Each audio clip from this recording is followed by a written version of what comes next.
Hello, good morning everyone. Welcome to GK Bharati YouTube channel. जैसे कि आपको पता है, यहाँ पर रामदास भारती आपको राजस्थान के पटवार, राजस्थान पुलिस, बीएसटीसी और पीटीटी के लिए ज्योग्राफी का पार्ट कवर करवाते हैं। मैं आपको यहाँ पे साइंस के ऐसे टॉपिक्स कवर करवाऊँगा जो एग्जाम में डेफिनेटली वहाँ से क्वेश्चन पुटअप होते हैं। जैसे आपको पता है कि कौन से इंपॉर्टेंट टॉपिक होते हैं, अपने बॉडी पार्ट्स में से ज़्यादा क्वेश्चन पुटअप होते हैं, जैसे ह्यूमन आई हुआ, human heart, blood, digestion system. ऐसे अपन डेली एक टॉपिक पढ़ेंगे। तो इसमें जब अपन पहले आज टॉपिक करेंगे ब्लड यानी कि रक्त की बात करें तो अपन पढ़ेंगे रक्त में पहले रक्त के बारे में पढ़ेंगे बेसिक, उसके बाद इसका क्लासिफिकेशन और उसके बाद फंक्शन पढ़ेंगे। ब्लड की बात करें तो ब्लड को हिंदी में बोलते हैं रक्त। डन, ये सबको पता है। तो बेसिक की बात करें तो ब्लड में क्या होता है, 5 to 6 लीटर क्या होती है अपनी बॉडी में ब्लड होता है। क्वांटिटी की बात करें तो ब्लड कितना होता है, 5 to 6 लीटर। आफ्टर दैट अगर एग्जामिनर परसेंटेज में पूछ ले तो परसेंटेज में कितना होता है ब्लड, 7% ऑफ बॉडी वेट। अपने बाहर का 7% ऑफ बॉडी वेट। डन। इसके बाद एग्जाम में पूछता है कि पीएच कितना होता है। ब्लड का पीएच की बात करें तो पीएच कितना होता है, 7.4। कभी कभी एग्जामिनर इसका डेफिनेशन पूछता है कि ब्लड का डेफिनेशन क्या होता है। डेफिनेशन की बात करें क्या होता है, liquid connective tissue. Liquid connective tissue यानी कि हिंदी में इसको बोलते हैं तरल संयोजी ऊतक। तरल संयोजी ऊतक, ये हो गया बेसिक। देखो एक बार रिवीजन कर लेते हैं। क्वांटिटी कितना था, 5 to 6 लीटर। परसेंट में पूछे कितना होगा, 7% ऑफ बॉडी वेट, अपने बाहर का 7%, और पीएच कितना 7.4। और डेफिनेशन लिक्विड कनेक्टिव टिश्यू यानी कि तरल संयोजी ऊतक। अब यहाँ पे एक टर्म है पीएच। तो पीएच का फुल फॉर्म कभी पूछ लेता है एग्जाम में, पीएच का फुल फॉर्म क्या होता है, तो क्या होता है, potential of hydrogen. Potential of hydrogen. Done, ध्यान देना। ये हो गया बेसिक ब्लड का। तो अपन पढ़ेंगे इसका क्लासिफिकेशन। क्लासिफिकेशन की बात करें तो ब्लड को मेजरली 2 पार्ट्स में डिवाइड किया गया। पहला प्लाज्मा और दूसरा ब्लड सेल्स। कितने पार्ट्स में डिवाइड किया गया, 2 parts. First one is plasma and second one is blood cells. Done.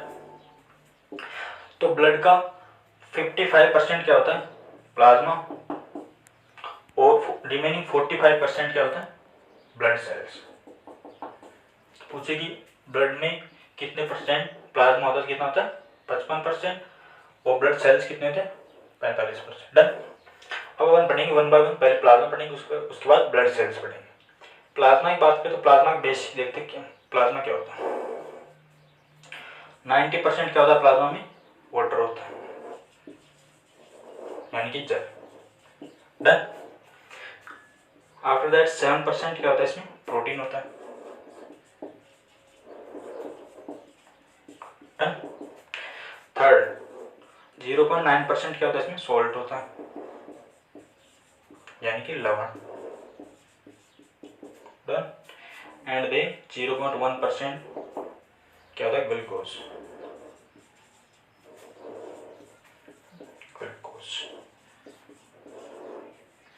ये हो गया प्लाज्मा। यानी कि ब्लड कितने परसेंट होता है, 55%। 90% क्या होता है, water, 7% protein, 0.9% salt and 0.1% glucose. Done.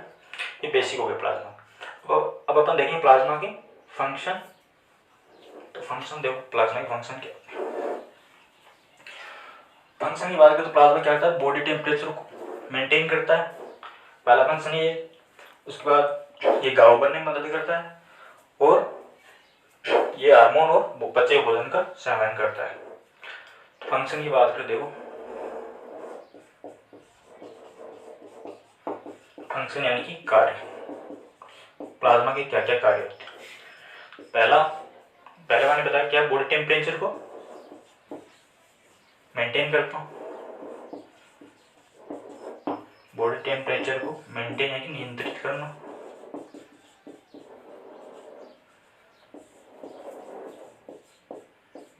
Done. दूसरा फंक्शन की बात करो क्या करता है, डाइजेस्टेड फूड यानी पचे हुए भोजन और हार्मोन का सेवन करता है। पचे हुए भोजन और हार्मोन्स का सेवन करना। डन। थर्ड बात को क्या करता है, ब्लड क्लॉटिंग सॉरी घाव बनने में मदद करता है, घाव बनने में मदद करता है। ये होगी प्लाज्मा की फंक्शन। उसके बाद अपन एक क्वेश्चन पुटअप करता है एग्जामिनर की, सीरम क्या होता है। सीरम ध्यान रखना, सीरम क्या होता है। तो प्लाज्मा है, प्लाज्मा में फाइब्रोनेजिन नामक प्रोटीन को निकालने पर जो रिमेनिंग पार्ट बचा, शेष भाग बचता है, उसको क्या बोलते हैं, सीरम बोलते हैं। कौन सी protein, fibrinogen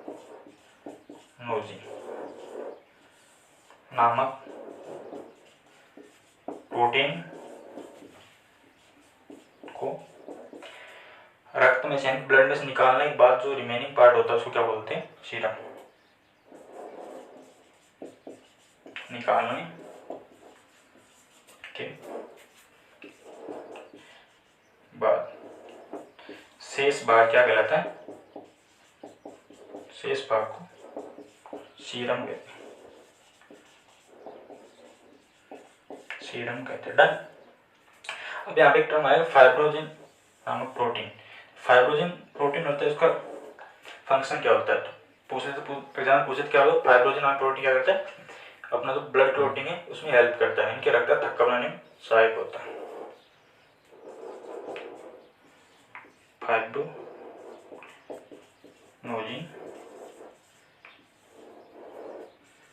protein blood clotting यानी रक्त का थक्का बनाने में सहायता करता है, रक्त का थक्का बनाने में सहायक है। Blood clotting. डन। अब अपन पढ़ेंगे ब्लड सेल्स। एक चीज यहाँ पे, रक्त का थक्का बनने में कौन सहायक है, फाइब्रोजिन नामक प्रोटीन। लेकिन रक्त का थक्का जो अपने बॉडी में ब्लड क्या करता है, मोशन में रहता है, तो उसको रक्त का थक्का न बनने, उसमें कौन सा प्रोटीन होता है, उस प्रोटीन को बोलते हैं फाइब्रोजिन नामक प्रोटीन। क्या करता है, रक्त का थक्का बनने में मदद करता है। जब उन्हें घाव होता है तो बाहर रक्त नहीं बहता, जिससे कि फाइब्रोजिन नामक प्रोटीन थक्का बनाते, क्लॉट बना देता है। अब एक होता है हिपेरिन नामक प्रोटीन। हिपेरिन प्रोटीन क्या करता है, रक्त का थक्का बनने नहीं देता अपने ब्लड में। प्रोटीन रक्त का थक्का नहीं बनने देता। दोनों में डिफरेंस कर लेना। हिपेरिन क्या करता है, रक्त थक्का नहीं बनने देता, और फाइब्रोजिन क्या करता है, रक्त थक्का बनने में हेल्प करता है। डन। अब अपन पढ़ेंगे प्लाज्मा। ब्लड को दो पार्ट से डिवाइड किया था, प्लाज्मा और ब्लड सेल्स। जैसे अपन प्लाज्मा को कवर कर लिया, अभी करेंगे अपन ब्लड सेल्स। ब्लड सेल्स की बात करें तो ब्लड सेल को कितने पार्ट्स में डिवाइड किया है,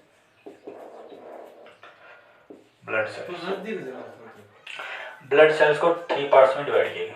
first one is RBC, second one is WBC and third one is blood platelets.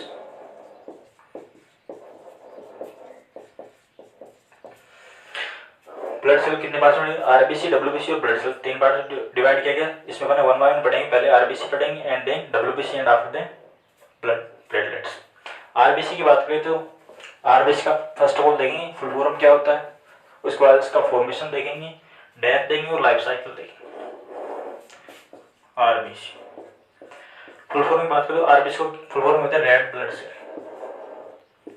Red blood sales.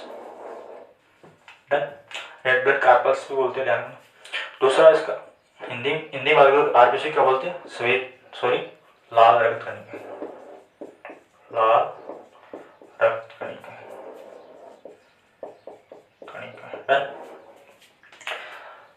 RBC को अपन एरिथ्रोसाइट भी बोलते हैं, क्या बोलते हैं, एरिथ्रोसाइट, एरिथ्रोसाइट्स। डन।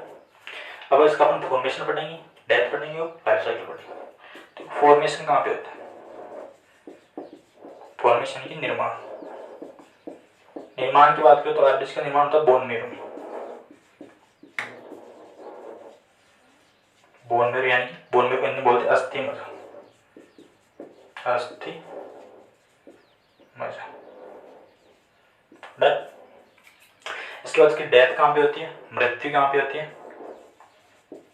डेथ की बात करें, मृत्यु की बात करें तो मृत्यु कहाँ पे होती है, स्प्लीन या फिर लीवर, कहाँ पे होती है, स्प्लीन, लीवर। स्प्लीन को हिंदी बोलते हैं प्लीहा, प्लीहा या फिर इसको बोलते हैं हिंदी में यकृत। डन। आरबीसी का मृत्यु कहाँ पे, प्लीहा और यकृत में, इसलिए इसको क्या बोलते हैं, आरबीसी का कब्रिस्तान, कब्रिस्तान। डन। लाइफ कितनी होती है, कितने दिन जीवित रहती है आरबीसी अपने ब्लड में, तो लाइफ की बात करें तो 20 to 120 डेज, इतने दिन अपने ब्लड में आरबीसी जीवित। एक चीज याद रखना, सभी सेल्स में क्या होता है, केंद्रक होता है, सभी को पता है, लेकिन आरबीसी में केंद्रक नहीं होता, केंद्रक नहीं होता, एक्सेप्ट सिवाय केमल, ऊंट और लामा। ध्यान रखना, केमल और लामा के अलावा आरबीसी जितने भी ह्यूमन बींग होते हैं या फिर जो जीवित प्राणी होते हैं उसमें केंद्रक नहीं होता। ये होगा बेसिक आरबीसी का। अब अपन पढ़ेंगे आरबीसी का फंक्शन और उसके बाद पढ़ेंगे इसकी कमी से होने वाले रोग। फंक्शन की बात करें तो आरबीसी का मेजर वर्क होता है ऑक्सीजन को ब्लड सेल्स की ओर ले जाना और वहां से CO2 को, कार्बन डाइऑक्साइड को वापस लाना। देखो फंक्शन यानी कि कार्य, कार्य की बात करें क्या करता है आरबीसी, शरीर के सेल्स कोशिकाओं की ओर ऑक्सीजन को ले जाता है और वहां से CO2 को वापस लाता है, ले जाता है और CO2 को वापस लाता है। इसका फंक्शन हो गया। अब अगर अपने ब्लड में आरबीसी का डिफिशियंसी होगी, कमी होगी, तो इससे कौन सी डिजीज होगी, ये चीज बताइए। रोग की बात करें, डिजीज की बात करें, डिजीज देखते हैं। फर्स्ट ऑफ ऑल रोग की बात करें तो आरबीसी कमी से तो एनीमिया होता है,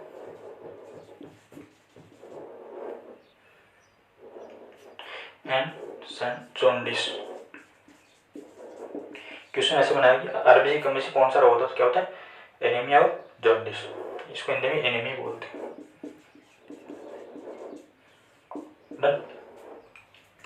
फंक्शन हो गया। फंक्शन क्या होता है, ऑक्सीजन को शरीर के सेल्स की तरफ ले जाना, कोशिकाओं की तरफ ले जाना और CO2 को वापस लाना। डिजीज कौन सी होती है आरबीसी कमी से, एनीमिया और जॉन्डिस। ये हो गया इसका फंक्शन और डिजीज। अब एक चीज ध्यान रखना, आरबीसी और डब्ल्यूबीसी दो चीज है। आरबीसी और डब्ल्यूबीसी की क्वांटिटी पूछ ली रेशियो में, तो वहां पे 600 अपने ब्लड में आरबीसी है, तो वहां पे 1 क्या होगा डब्ल्यूबीसी। आ सकता है एग्जाम में कि what is ratio of RBC और डब्ल्यूबीसी ह्यूमन ब्लड, क्या होगा 6:1। डन। ये फंक्शन हो गया। अब एक चीज आती है कि सिंपल क्वेश्चन पुट होता है यहाँ से कि आरबीसी का कलर रेड क्यों होता है, यानी कि लाल क्यों होता है। ये क्वेश्चन बहुत बार पूछा गया एग्जाम में, अभी नॉर्मल हो गए। तो सभी को पता है आरबीसी का रेड कलर क्यों होता है, because of haemoglobin. Haemoglobin protein होता है, पिगमेंट होता है, इसके कारण आरबीसी का कलर रेड होता है। ये तो नॉर्मल क्वेश्चन होगा। अभी एग्जाम डीप में पूछने लगे हीमोग्लोबिन में कौन सा कंपाउंड होता है, तो क्या होता है हीमेटिन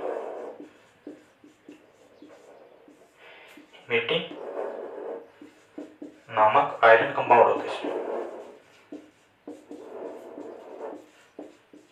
डन। आरबीसी में हीमोग्लोबिन का कलर रेड होता है, इसमें हीमेटिन नामक आयरन कंपाउंड होता है। डन। अब एक चीज अपने पढ़ी थी, आरबीसी का फॉर्मेशन कहाँ पे हुआ था, बोन मैरो में। एक चीज अगर पूछता है कि भ्रूण अवस्था में आरबीसी का फॉर्मेशन कहाँ पे होता है, तो ध्यान रखना कहाँ पे होता है, स्प्लीन में। भ्रूण अवस्था में फॉर्मेशन कहाँ पे होता है, स्प्लीन में, यानी स्प्लीन प्लीहा में। ये अपना आरबीसी का पार्ट कवर हुआ। कल अपन पढ़ेंगे डब्ल्यूबीसी और platelets, blood platelets. Thank you. Video को पसंद आए तो लाइक करना और शेयर करना।